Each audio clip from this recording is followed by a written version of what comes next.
আসসালামু আলাইকুম বন্ধুরা, আশা করি আপনারা সকলে ভালো আছেন আর আপনারা দেখছেন আলোর ঈমান। বন্ধুরা, আজকের এই ভিডিওতে আমরা বলবো যে হযরত মূসা আলাইহিসসালাম কেন এবং কি কারণে আজরাইল আলাইহিসসালামকে থাপ্পড় মেরে তার চোখ কানা করে দিয়েছিলেন সেই সম্পর্কে একটি বিস্ময়কর ঘটনা, যা শুনে আপনার মন ছুঁয়ে যাবে ইনশাআল্লাহ। তাই ভিডিওটি একেবারে শেষ পর্যন্ত দেখবেন। হযরত মূসা আলাইহিসসালাম ছিলেন বনি ইসরাইলের একজন কিতাবধারী নবী। তার জীবনে অসংখ্য অলৌকিক ঘটনা রয়েছে। জীবনের বহু সংগ্রামের পর আল্লাহ তাআলার নির্দেশে হযরত মূসা আলাইহিসসালাম ফিরআউন এবং তার সৈন্যবাহিনীকে শেষ করে ফেললেন এবং লোহিত সাগরের অপারে অসহায় বনি ইসরাইল জাতিকে নিয়ে বসবাস করতে লাগলেন। এরই মধ্যে ঘটে যায় বিভিন্ন ঘটনা এবং অতিবাহিত হয় সময়ের পর সময়। ইতিমধ্যে তিনি আল্লাহ তাআলার দেওয়া সমস্ত আদেশ দায়িত্ব সহকারে পালন করেছেন। তাই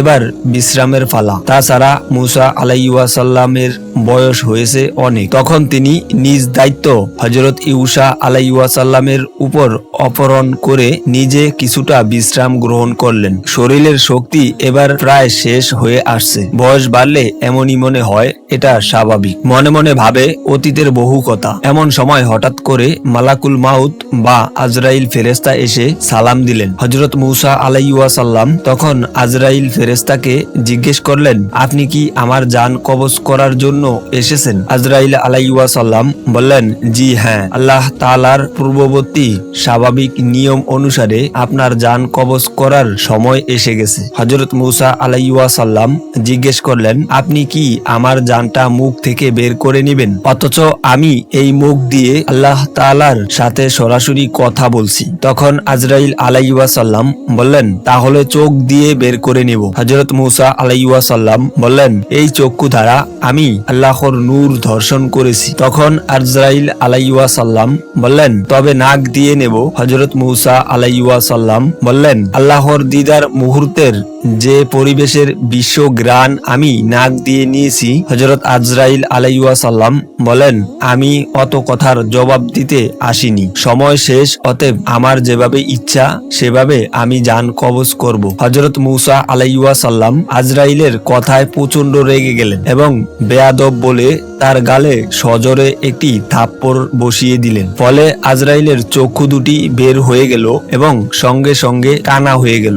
আজরাইল আলাইহিসসালাম এই অবস্থায় সোজাসুজি আল্লাহর দরবারে চলে গেলেন এবং আল্লাহর নিকট তিনি সমস্ত ঘটনা খুলে বলে আল্লাহ তখন আজরাইলের চক্ষু ঠিক করে দিয়ে বললেন, আমাদের নবীদের মধ্যে মূসার মতো এত গরম মেজাজ নবী আর দ্বিতীয় কেউ নেই। অতএব তার জান কবজের বিষয়ে আমি নিজে দেখব, তোমাকে আর তার কাছে যেতে হবে না। কয়েকদিন পর আল্লাহ তাআলা ওহী মারফত হযরত মূসা আলাইহিসসালামকে বললেন, হে মূসা, তুমি যদি একটি মেষের পশমের সংখ্যা পরিমাণ বছর হায়াতের আরজ করো, তবে আমি তোমার জন্য তা পূরণ করে দেব। তুমি যত বছর পৃথিবীতে বসবাস করতে চাও, তুমি তত বছর পৃথিবীতে বসবাস করতে পারবে। হযরত মূসা আলাইহিসসালাম এ কথা শুনে ভাবলেন, তারপরে তো অবশ্যই মৃত্যুবরণ করতে হবে আর এই দীর্ঘ বছরগুলো পৃথিবীতে কষ্ট করে কাটাতে হবে, যেমনটি ইতিপূর্বে কাটাতে হয়েছে।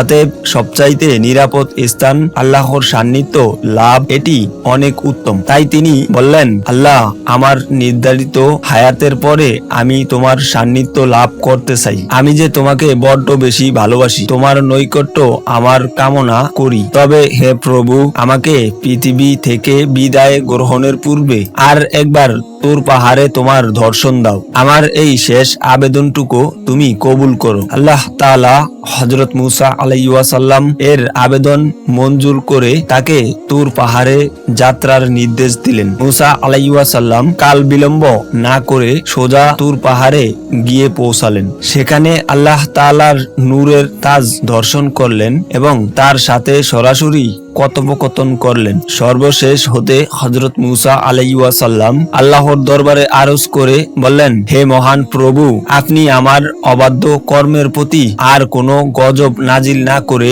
তাদেরকে রহমতের ছায়াতলে আশ্রয় দিন এবং তাদেরকে রোজগারের ব্যবস্থা করুন, তারা যেন অনাহারে মৃত্যুবরণ না করে। তখন আল্লাহ তাআলা হযরত মূসা আলাইহিস সালাম এর আবেদনের প্রেক্ষিতে বললেন, আমি আল্লাহ ইমানদার, নাফরমান, কাফের ও জীব জানোয়ারের প্রতিপালক ও রিজিক দাতা। আমি কাউকে উপবাস রাখি না, যে যেখানে আছে আমি সেখানেই তার রিজিক পৌঁছে দেই। এই কথার পরে আল্লাহ তাআলা তখন হযরত মূসা আলাইহিস সালামকে পাহাড়ের উপর লাঠি দ্বারা আঘাত করতে বললেন। ফলে যখন হযরত মূসা আলাইহিস সালাম পাহাড়ের উপর লাঠি দিয়ে আঘাত করলেন, তখন সেখান থেকে একটি নদী হয়ে গেল। আল্লাহ তাআলা পুনরায় নদীর উপর লাঠি দ্বারা পুনরায় আঘাত করতে বললেন। তিনি আঘাত করার পর দেখলেন একখানা পাথর নদীর পানির উপর দিয়ে ভেসে আসছে। আল্লাহ তাআলা আবারও পাথরের উপর লাঠি দ্বারা আঘাত করতে বললেন। ফলে তিনি